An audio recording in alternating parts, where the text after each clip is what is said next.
देख रहे हैं पहरेदार, टीवी का सबसे बड़ा कंज्यूमर शो, जहां बुलंद होती है आपकी यानी हर कंज्यूमर की आवाज। पहरेदार जैसे प्लेटफॉर्म की जरूरत इसलिए है क्योंकि प्रोडक्ट बेचने की होड़ में कंपनियां सर्विस देने में चूक रही हैं और इस अनदेखी को बदल रहा है पहरेदार।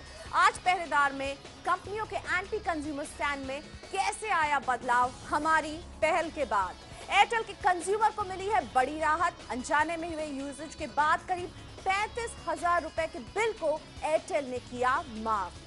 पॉलिसी का फ्री लुक पीरियड बीतने के बाद कोटक लाइफ इंश्योरेंस ने मना किया अनजाई पॉलिसी रद्द करने से, लेकिन गलत तरीके से ये बेची गई थी पॉलिसी और आखिरकार कोटक को रिफंड देना पड़ा, पॉलिसी रद्द करनी पड़ी और वीजा नहीं मिलने की वजह से कैंसिल हुआ फॉरेन टूर। मेक माई ट्रिप ने मानी गलती और कंज्यूमर को दिए सारे पैसे वापस। तो कंपनियों के अपने नियम और कायदे हैं जिनके जरिए वो चलती हैं, लेकिन ये नियम और कायदे अगर एंटी कंज्यूमर हैं तो उन्हें बदलना ही पड़ेगा और यही कह रहा है पहरेदार भी। मान लीजिए आपका मोबाइल फोन का बिल 1,000-1,200 रुपए का आता हो और अचानक एक महीने आपके सामने 36,000 रुपए का बिल रख दिया जाए तो क्या बीतेगी आप पर। बड़ौदा के पुनीत बेदी के साथ कुछ ऐसा ही हुआ जब इनके पास एयरटेल का लंबा चौड़ा बिल पहुंचा। 36,000 रुपए का बिल देखकर क्या बूती पुनीत पर, बताने के लिए हमारे साथ जुड़े। पुनीत एयरटेल के यूजर हैं, लेकिन एयरटेल ने अपने इस यूजर को कैसा ट्रीटमेंट दिया, सुनते हैं पुनीत की जुबानी। पुनीत जी, बहुत स्वागत है आपका। बड़ौदा से आप हमारे साथ जुड़ रहे हैं, एक प्राइवेट कंपनी में काम करते हैं। क्या हुआ आपका बिल जब आया 36,000 रुपए का, आपने जब देखा तो क्या बीती आपके दिल पर, हम जानना चाहेंगे सबसे पहले। Thank you Priyanka ji. प्रियंका जी, जब मेरे को ये बिल आया 36,000 का, मैं बहुत ज्यादा शॉक्ड हो गया। मेरा मंथली बिल कभी भी 1,200 रुपए से 1,500 रुपए से ज्यादा कभी नहीं आया और अचानक मैं देखता हूँ कि मेरा बिल 36,000 रुपए का आता है। अक्टूबर का बिल जो साइकिल जनरेट हुआ, 36,000 का बिल देख के मेरी पूरे रातों की नींद उड़ गई, क्योंकि आज के जमाने में 36,000 का मोबाइल बिल कैसे आ गया। बिल्कुल, आप सोचने लगे होंगे कि आपने आखिर किससे इतनी लंबी बातचीत कर ली, क्या कर लिया फोन में कि 36,000 का बिल आ गया, कहां 1,200 का बिल आता था। तो पुनीत, ऑब्वियसली पहला रिएक्शन रहा होगा कि आपने कंपनी से चेक किया होगा। कंपनी से चेक करने पर आपको क्या पता चलता है, किस तरह की बातचीत होती है एयरटेल से? एयरटेल के जो लोग थे जो आपके केस को हैंडल कर रहे थे, किस तरह से बात कर रहे थे आपसे? सबसे पहले मैंने कंज्यूमर उनके टोल फ्री नंबर पे मैंने कॉल किया। टोल फ्री नंबर से मुझे पता चलता है कि मेरा यूसेज, इंटरनेट यूसेज जो 2 GB का है वो 4 GB का हो गया है। जो फ्री होते हैं 2 GB, उसके बाद 4 GB का हो गया, जिसका बिल उन्होंने 36,000 रुपए चार्ज कर लिया है। 34,300 रुपए का उन्होंने सिर्फ यूसेज का यूज किया है, बाकी 3,000 टैक्स है।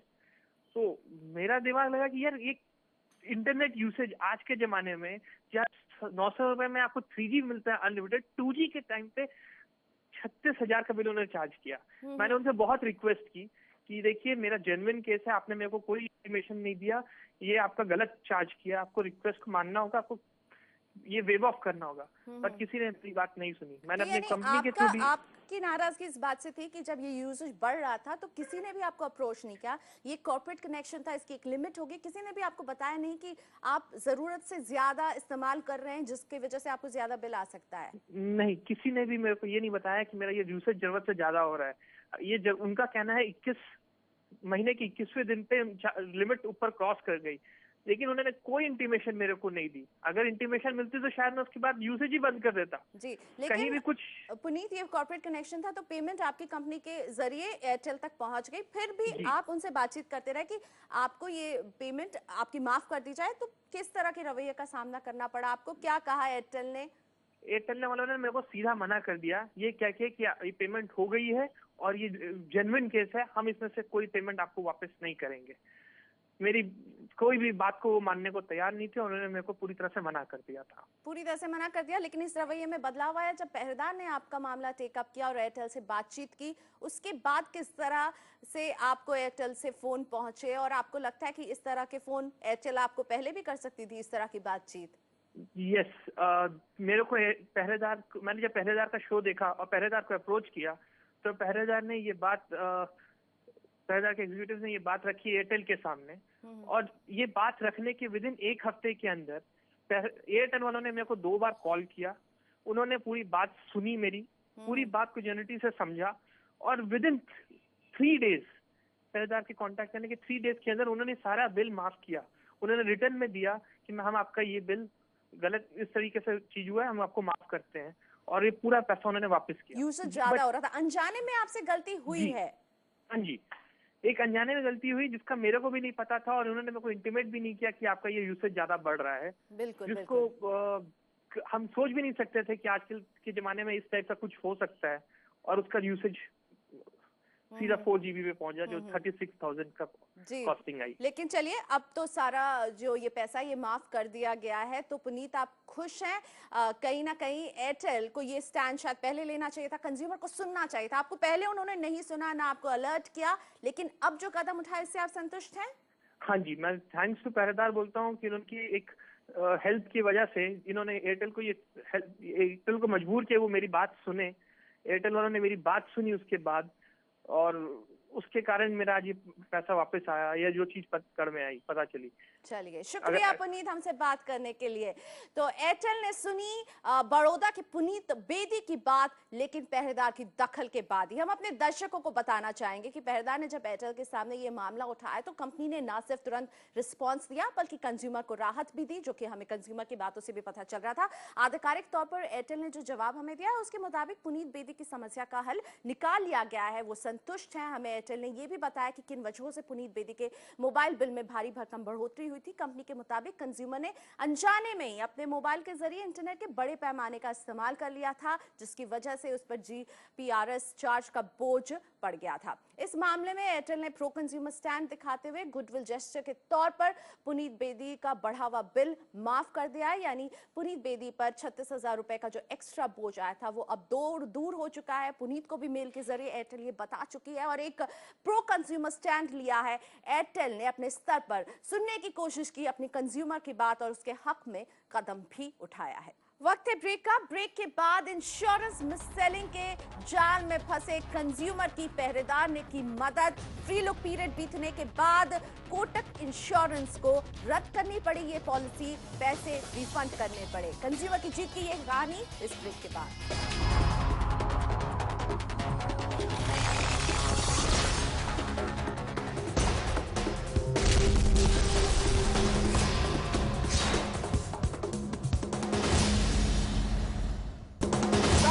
आप देख रहे पहरेदार, जहां हम बुलंद करते हैं हर कंज्यूमर की आवाज। इंश्योरेंस एक ऐसा प्रोडक्ट जिसे खरीदने वाला हर कंज्यूमर पूरी तरह से समझ ही नहीं पा रहा है कि आखिर वो क्या खरीद रहा है, और इंश्योरेंस बेचने वाला यही चाहता है कि खरीदने वाला समझे ही ना कि उसे क्या बेचा जा रहा है। इंश्योरेंस एजेंट कंज्यूमर बना नहीं रहे, बल्कि कंज्यूमर फंसा रहे हैं। बस पहले प्रीमियम से उनका कट निकल जाए, उसके बाद कंज्यूमर गलत पॉलिसी से जूझता रहे, एजेंट गायब हो जाएगा। कंपनी आपको ये जवाब दे देगी कि आपने फ्री लुक पीरियड की डेडलाइन मिस कर दी है, इसलिए अब कुछ नहीं किया जा सकता, आप पड़े रहिए, ये पॉलिसी आपको चाहिए या नहीं चाहिए। पटियाला की टीसी शर्मा के साथ भी बिल्कुल ऐसा ही हुआ। कोटक लाइफ इंश्योरेंस के एजेंट ने इन्हें एक बार नहीं 2 बार धोखा दिया। पूरी बातचीत के लिए हमारे साथ जुड़ गए टीसी शर्मा। शर्मा जी नमस्ते, बहुत स्वागत है। आप सीनियर सिटीजन हैं, रिटायर्ड लाइफ बिता रहे हैं, लेकिन कोटक लाइफ इंश्योरेंस के एजेंट ने आपको काफी बड़ा धोखा दिया। हाँ जी मैडम। क्या हुआ था आपके साथ? क्या, क्योंकि जो मैंने आपकी पूरी केस देखी उसमें मैंने ये देखा कि उसने आपसे पेमेंट लिया, उसने पहले तो आपको एक गलत पॉलिसी बेची, और आपको एक पुराने प्रीमियम के भुगतान के लिए आपने जो पैसा दिया था उसका भी निवेश उसने एक और प्रोडक्ट में कर दिया। हाँ जी मैडम, एक्चुअली मैडम ये हुआ था, ये जून 2011-12 की बात है। ये मेरे पास फोन आया था ना कोटक लाइफ वालों का, through their broker, net and bit इनका है जो ब्रोकर है इनके, कि ये हमने मेट्रो प्रोजेक्ट की हमने फंडिंग कर रहे हैं दिल्ली के अंदर, उस पर हमें 18% इंटरेस्ट मिलेगा, हम आप लोगों को 16% इंटरेस्ट हम देंगे अगर आप हमारे पास पॉलिसी करवाते हो तो जी। तो मैंने बोला जी कि मैं तो सीनियर सिटीजन हूँ, तो मैं तो इंश्योरेंस हो नहीं सकता। तो नहीं, गवर्नमेंट ने बोला कि आप सीनियर सिटीजन की मदद कीजिए, इसलिए हमने कुछ लोगों को चूज किया जो पुराने हमारे पॉलिसी होल्डर हैं, जो हमारे पास आए और इसमें वो शामिल हो।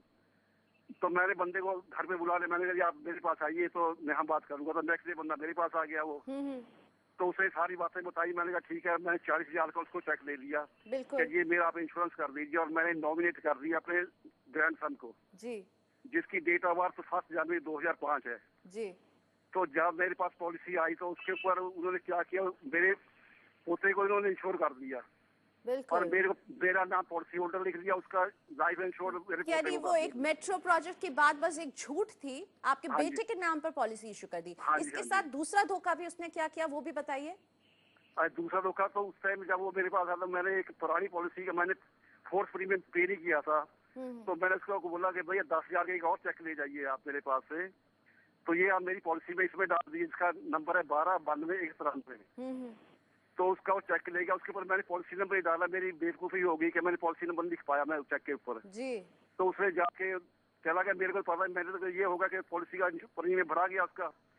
तो नेक्स्ट ईयर में जब वो 5वीं पॉलिसी भरने गया, 5वां प्रीमियम भरने गया उसका, तो बोलते आपका तो 4th प्रीमियम नहीं आया है।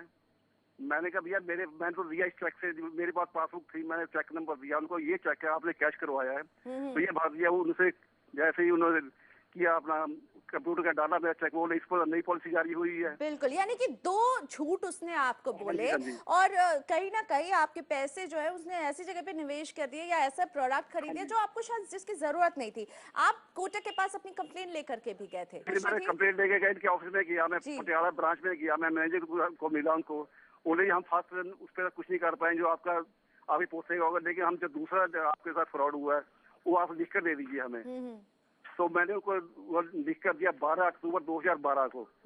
उसकी रिसीट मेरे पास है अभी भी, उसकी कॉपी मैंने IRDA को भेजी थी, मैंने बाई पोस्ट ऑर्डिनल पोस्ट भेजी थी, लेकिन कुछ भी कार्रवाई नहीं हुई। 12 अक्टूबर 2012 से लेकर अब जाकर आपको राहत मिल रही है पहरेदार की दखल के बाद। बड़ी आपकी मेहरबानी हो गई, ये तो पहरेदार ने कमाल ही कर दिया, मैं तो सोच भी नहीं सकता इतनी प्रॉम्प्टली काम हो जाता है, तो मिरेकल हो गई है जी। तो कहीं ना कहीं आपको लग रहा था ये पैसे डूब गए, कुछ नहीं, कंपनी कुछ नहीं कर रही थी, एजेंट गायब था। अभी मेरे 89,805 पैसे मेरे वापस आ गए हैं, वो वापस आ गए। आप खुश हैं, संतुष्ट हैं? उसकी दूसरी किस्त मैंने भर दी, जो लड़के का पोते कर दिया उसकी मैंने सेकंड प्रीमियम भर दिया 39,805, वही भर दिया था मैंने। तो पूरे 79,805 वो आ गया, 10,000 वो भी आ गए मेरे। चलिए, तो 3-4 दिन पहले पैसे मेरे वापस आ गए हैं, तो बड़े कमाल कर दिया आपने, बड़ी मेहरबानी आपकी, बहुत कैसे धन्यवाद करूंगा आपका। शुक्रिया शर्मा जी हमसे बात करने के लिए। पहरेदार की दखल के बाद साफ तौर पर कोटक लाइफ इंश्योरेंस ने अपना रुख बदला, प्रो कंज्यूमर स्टैंड लेते हुए TC शर्मा को राहत पहुंचाई है। कोटक लाइफ इंश्योरेंस को हमने इनका केस भेजा था और उनकी प्रतिक्रिया जाननी चाहिए थी। कंपनी ने हमें अपने लिखित जवाब में बताया कि शर्मा जी के मामले में संवादहीनता की वजह से ऐसी स्थिति पैदा हुई थी। कंपनी के मुताबिक 11 अक्टूबर 2012 को उसने कस्टमर की एक पॉलिसी की कैंसिलेशन की रिक्वेस्ट मान ली थी, लेकिन वेरिफिकेशन की प्रक्रिया पूरी नहीं हो पाने की वजह से यह मामला लटक गया था। दूसरी पॉलिसी कैंसिलेशन के बारे में कंज्यूमर की अंतिम सहमति के इंतजार में मामला इंतजार कर रहा था, लेकिन पहरेदार ने जैसे ही सवाल उठाए, TC शर्मा का केस रखा कोटक के सामने।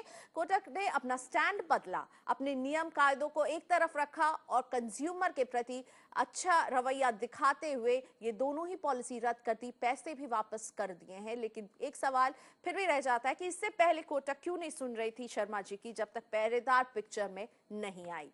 वक्त हो गया है ब्रेक का और ब्रेक के बाद पहरेदार की दखल के बाद मेक माई ट्रिप ने मानी अपनी गलती, कंज्यूमर को ब्याज समेत लौटाए सारे पैसे।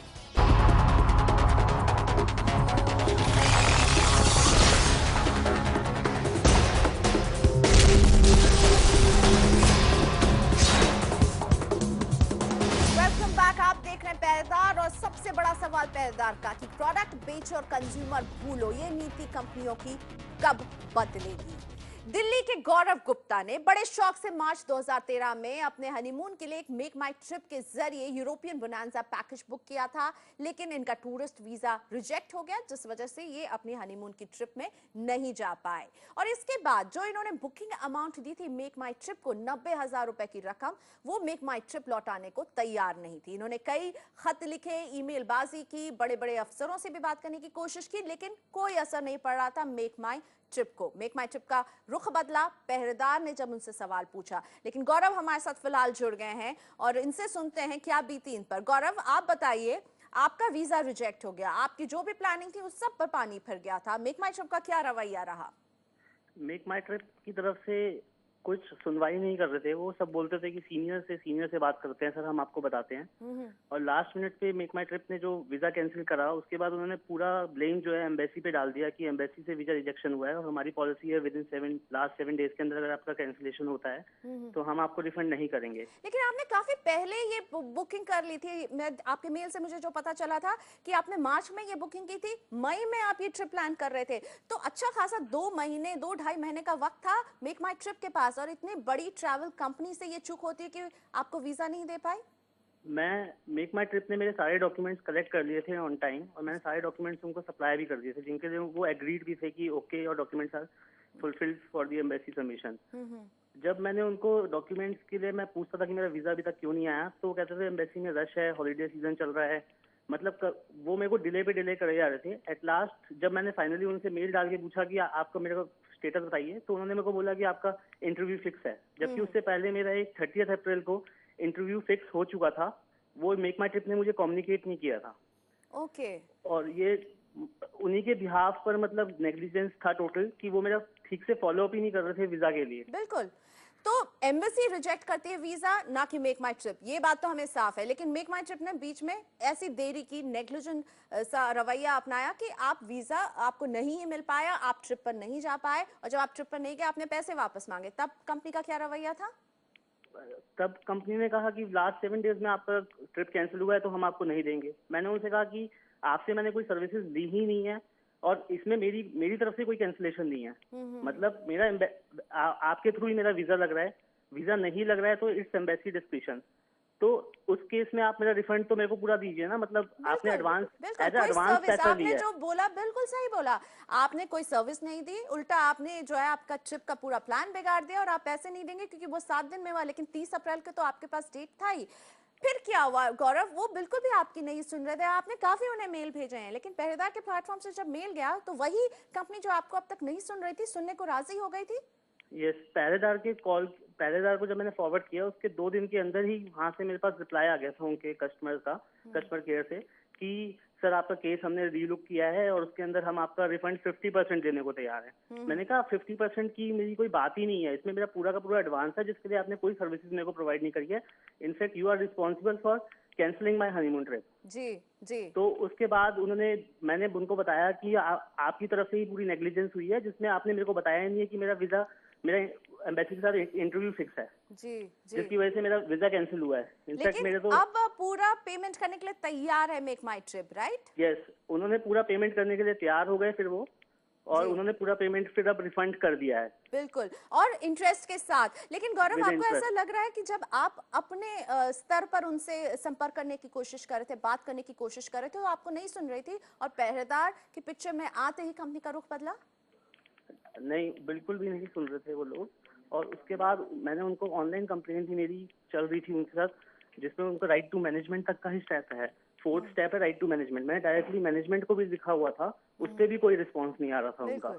ओके, चलिए, तो रिस्पांस दिया कंपनी ने जब पहरेदार ने पूछा सवाल। शुक्रिया गौरव गुप्ता हमसे बात करने के लिए। मेक माई ट्रिप ने हमें भी ईमेल के जरिए बताया कि कस्टमर के साथ सारा मुद्दा सुलझा लिया गया है, लेकिन जैसा कि गौरव बता रहे थे, उनको पूरा रिफंड मिला है ब्याज के समेत। लेकिन एक बात जो साफ है कि मेक माई ट्रिप जैसी बड़ी कंपनियां जो एक कंज्यूमर रिड्रेसल सिस्टम भी बनाती है, वो कहीं ना कहीं फेल कर रही है, क्योंकि कंज्यूमर की कोई सुनवाई नहीं हो रही थी। वो पिछले 8 महीने से लगातार उनके पीछे पड़ा हुआ था, मेल कर रहा था, हर उस लेवल पर जा रहा था जहां उसे कंप्लेंट करना चाहिए था, लेकिन कोई सुनवाई नहीं हो रही थी। और सुनवाई तब होती है जब पहरेदार पूछता है सवाल मेक माई ट्रिप से।